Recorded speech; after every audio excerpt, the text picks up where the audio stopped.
Здравейте на всички, аз съм X-Dubstep и днес ще ви покажа как да направите изстрелвачка за TNT.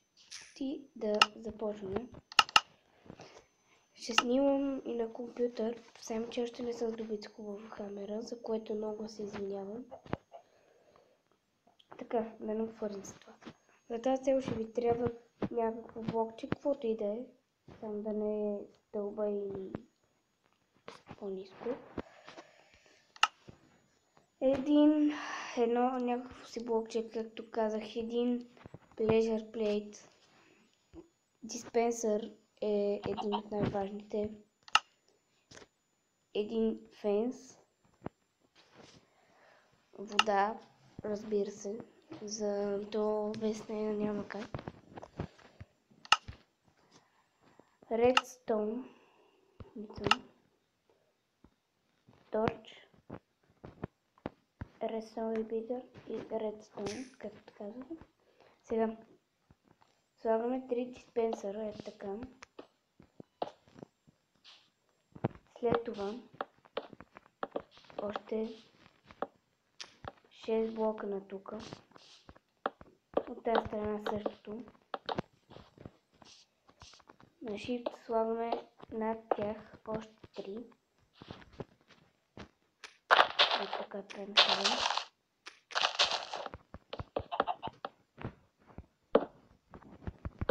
Отгоре плиша плейте и сега тук слагаме водата, за да не изгърне тръбата. Сега, след като сме готови с това, правиме механизъм,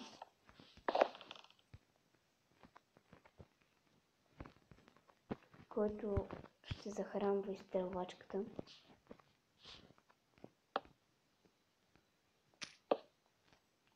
Малко закъснях.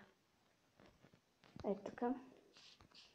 И вече е готов механизъм. На 4-та степен, за да става по-бавно работата. Така. Сега. Момент само.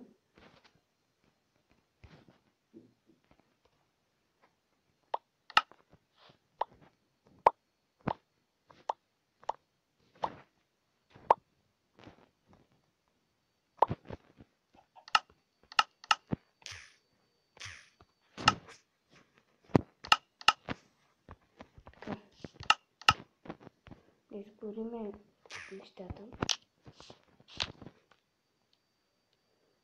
И сега започваме с запълването. Извинете ме.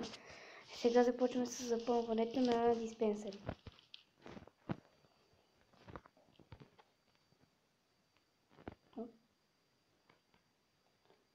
Тук ми дойдоха много прозорчета. Сега, айде.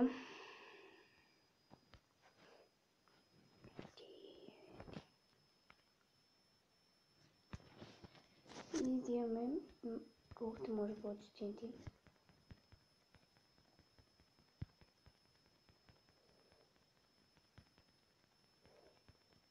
Това е моят начин за взимане, който е най-лесен. Но аз съм с приложение. Приложението е MCP Master. Просто напишете в Google Play MCP Master. И ето, то си е самата кирка. Ето тази.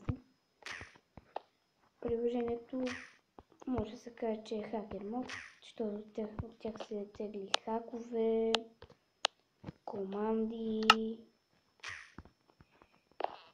и много други неща. И сега, след като вече сме готови, оставам да направим последното нещо. Взимаме redstone, покриваме това.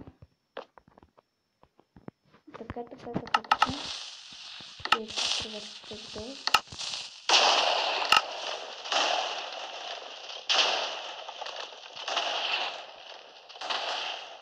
Страхотно изстрелвачка ще вижте къде изстреля това.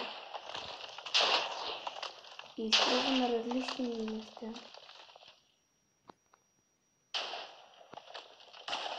Някой по-надолу.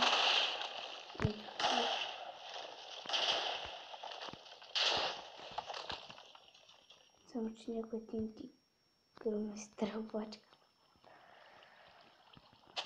Да, понякога става и така, но какво да се прави, хора? Понякога Майнкрафт не е реален живот. И това беше всичко от мен, Дъбстеп.